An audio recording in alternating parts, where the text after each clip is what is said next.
윤석열 대통령 측에서 어제 수사보단 탄핵 심판이 우선이다 이런 입장을 밝히긴 했는데 공수처 이제 공조수사본부에서 대통령에게 출석을 요구한 게 바로 내일입니다. 크리스마스 당일인데 뭐 수사보다 탄핵 심판이 우선이다 이런 말이 나올 정도면 아마 소원은 응하지 않을 것 같다는 생각이 좀 드는데 어떻게 보세요? 네, 우선 뭐 그 부분 답변 드리기 전에 좀 이 말씀부터 먼저 좀 올리고 싶습니다. 예. 비상계엄 전국 이후에 어떻게 보면 우리의 일상과 우리의 미래가 이 비상계엄과 탄핵이라는 이 태풍 속에 다 매몰돼 버린 것 같아요. 예. 정말 좀 안타까운 부분인데요. 정말 보면 우리 일상이 참 쉽지 않고 녹록하지 않습니다. 네. 극복해야 될 민생 현안도 너무나 많고 또 저출산 문제나 지역 소멸 문제나 또 대외 관계 문제나 정말 중요한 테마들이 미국도 지금 대통령이 바뀌지 않습니까? 예. 긴밀하게 대응해야 될 문제들이 너무나 많은데 모든 논의가 특히 정치권의 모든 준비가 오로지 비상계엄과 탄핵으로만 매몰돼서 전혀 우리의 일상과 우리의 미래에 대한 논의가 이루어지고 있지 않는 것 같습니다. 정말 중요한 시국에 뭔가 잃어버리고 있는 것은 아닌가 하는 생각에서 좀 안타까움이 많고 그리고 지금 이 탄핵 시국을 거치면서 정치 구조가 또 많이 변화하고 있습니다. 네. 어떻게 보면 지금 두 가지가 정치권의 큰 과제인 것 같습니다. 첫 번째는 윤석열 대통령의 반헌법적 비상계엄 문제를 빨리 조속히 마무리 짓는 것. 두 번째는 바뀐 정치 구조에 새롭게 등장하는 리스크를 어떻게 대응할 것인가. 이 새롭게 등장하는 리스크라고 하는 것이 뭐 그동안의 리스크라면 좀 불안정한 대통령이 우리가 예상하지 못한 행동을 하는 것이 리스크였다면 네. 지금부터의 진짜 리스크는 이제 어떻게 보면 민주당이겠죠. 민주당에 너무 큰 힘이 쏠리면서 견제 세력이 사라지고 있다는 겁니다. 우리 국민의힘이 견제해야 하는데 네. 국민의힘이 국민들로부터 큰 지지를 못 받다 보니 그리고 원내 의석수도 적다 보니 견제할 수 있는 힘과 명분이 사라지고 있습니다. 그러면 민주당의 독주를 막을 수 있는 힘이 없어지고 그것은 정치 구조적으로 아주 불안정한 상태가 될 수 있거든요. 그래서 네. 좀 오늘 방송 나온 김에 좀 그 말씀을 드리고 싶습니다. 저희 국민의힘이 물론 실망스러운 점 많지만은 힘의 균형이라는 정치 구조를 생각하셔서라도 우리 국민의힘이 바른 정통 보수 정당으로 거듭날 수 있도록 다시 한 번 더 좀 관심과 격려와 또 바르게 이끌어 주실 것을 국민들께 좀 부탁을 드리고 싶습니다. 그 주신 부분에 대한 말씀을 좀 올리면요. 네. 대통령이 과연 크리스마스인 내일 공수처에 출석할 것이냐. 네. 우선 제가 좀 긴장해서 입이 마르네요. 죄송합니다. 네, 아닙니다. 나오는 걸 사실 좀 긴장을 많이 하는 편이라서. 네. 제가 말씀드렸던 것처럼 지금 두 가지가 정치에서 큰 하나는 이 비상계엄 사태와 탄핵 사태에 대해서 빨리 정리를 해야 불안정성이 사라지면서 경제도 돌아가고 다시 움직이거든요. 우리 일상이 다시 움직일 수 있습니다. 이 부분. 또 하나는 이 새롭게 변화하는 정치 구조에서 발생하는 리스크 부분인데 이 앞에 부분을 빨리 해결한다는 측면에서는 대통령께서 사실 수사나 탄핵 절차에 적극 협조를 하셔야만 되고 또 우리 당도 새롭게 출발을 하기 위해서는 이 윤석열 대통령의 잘못된 부분에 대해서 정확하게 지적을 하고 우리의 길을 찾아가야 합니다. 근데 지금 그러지 못하고 있고 아마 저의 지금까지의 흐름과 대통령께서 하셨던 부분들을 봤을 때는 내일도 아마 출석하지 않을 것 같습니다. 거의 뭐 출석할 것 같으면 이미 뭐 그런 시그널이 나와야 하는데 그런 것이 전혀 없기 때문에 또 뭐 버티기로 들어가시지 않겠나라는 우려가 있습니다. 당에도 또 부담이 될 것 같아요. 그런 부분은요. 그 예전에 박근혜 전 대통령이 헌법재판소에서 최종 결론이 난 이후에, 그러니까 파면이 된 이후에 첫 그 조사를 받았더라고요. 그런 전례에 비춰봤을 때 대통령 측에서는 탄핵 심판 절차가 우선이다라고 보는 것 같습니다. 수사보다는. 저는 생각이 좀 달라요. 왜냐하면 그 박근혜 대통령 때와 지금 윤석열 대통령 때는 완전히 다른 사안입니다. 박근혜 대통령 때는 박근혜 대통령 때는 개인 비리 또는 뭐 국정농단 어떻게 보면 개인 비리와 부패에 집중돼 있었 그리고 또 무능력함 이런 데 집중이 돼 있었는데 윤석열 대통령의 이번 행동은 국가범죄입니다. 네. 옛날로 치면 역적죄지요. 국가 헌법기관인 국회를 마비시키려고 했고 국회의 정상적인 헌정 기능을 마비시키려고 했고 독재로 가려고 했습니다. 예. 자유민주주의를 정면으로 부수려고 했죠. 정치적 반대자를 처단하고 사살하려고 했었습니다. 이런 부분 자체가 완전히 본질이 다른 부분이고요.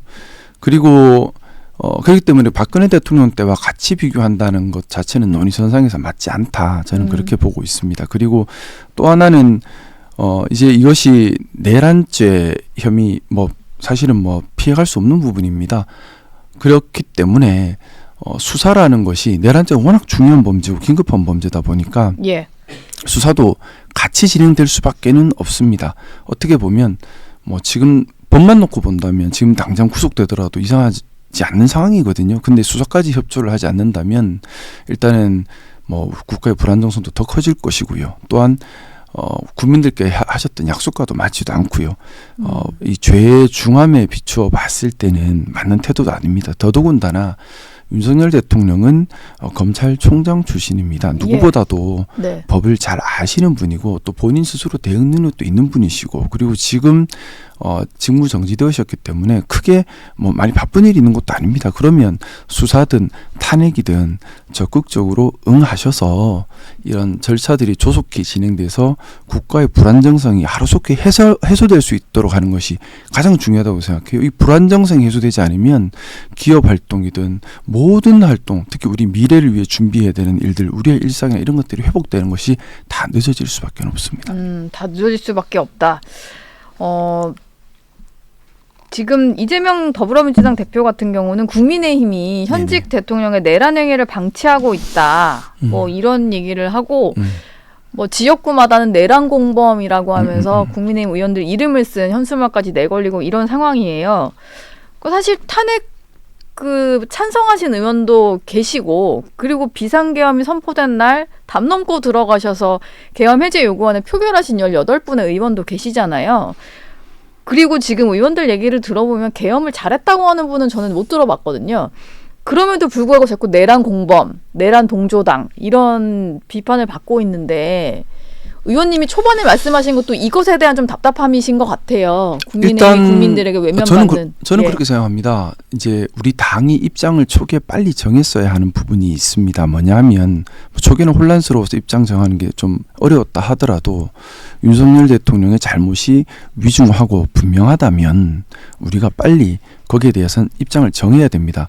우리 국민의힘은 정통 보수 정당이지 않습니까? 예. 우리 보수 정당에서 가장 중요하게 여기는 가치가 헌정 질서와 자유민주주의를 수호하는 것입니다. 네. 그런데 헌정 질서와 자유민주주의를 정면에서 파괴하셨지요. 그러면 우리 당에서 거기에 대한 입장 정리를 분명히 하고 우리 당이 예를 들어 대통령에 대한 제명 절차 그리고 대통령의 잘못을 밝혀내고 네. 빨리 불안정성을 해소하는 데 적극 협조 이런 태도를 취했다면 이런 비난은 받지 않았을 거라 생각합니다. 그런데 좀 송구하게도 저희 당은 아직까지도 대통령을 많이 옹호하는 분위기입니다.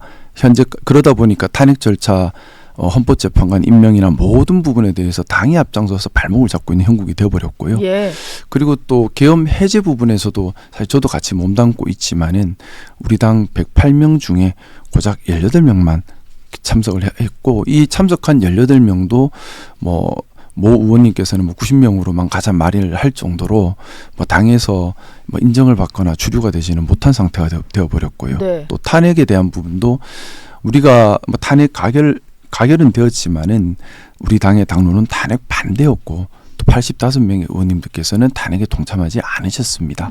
그러다 보니 우리가 민주당의 빌미를 제공한 게 돼버렸어요. 뭐냐하면 대통령을 계속해서 분명히 위중하고 큰 잘못 그리고 분명한 잘못을 저질렀음에도 불구하고 이후 절차에 대해서 계속해서 발목 잡기로 협조를 하지 않는 듯 국민께 보이는 모습이 있었고요. 또 당 차원에서 물론 개별적인 사과는 있었지만 진지한 사과가 없었고 예. 또한 계엄 해제 뭐 108명 중 18명이 동참했다고 해서 당이 제대로 동참했다 말하기는 좀 어렵거든요. 네. 또 이런 부분들이 쌓이다 90명이 보니까 안 하신 거니까요. 그러니까요. 예. 이게 사실은 민주당으로 하여금 정치 공세를 하는 빌미를 줘버렸고 네. 제가 우려하는 것이 이겁니다. 뭐냐면 말씀 올렸던 것처럼 지금부터 진짜 정치의 위험은 거대 민주당의 독주입니다. 이것을 견제를 해야 되고 이 견제는 국민의힘만 할 수 있는데 네. 국민의힘이 이걸 견제하려면 국민의 지지를 받아야만 합니다. 네. 그런데 지금은 국민의 지지를 받지 못한 상태에서 이렇게 빌미를 줘버리면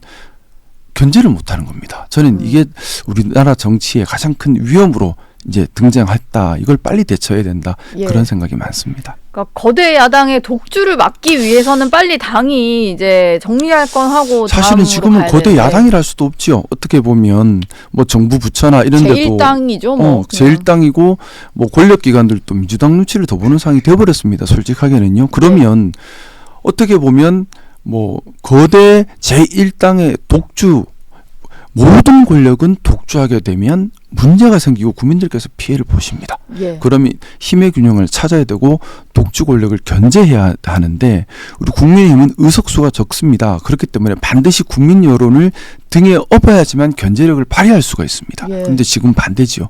그러다 보니까 지금 양국법부터 시작해서 네. 여러 가지 법들이 민주당에서는 아예 국민의힘을 대화 상대로 보지도 않습니다. 왜냐하면 의석수도 적은 데다가 국민의 지지도 얻지 못하고 거기다가 우리가 명분을 뺏겨버렸습니다.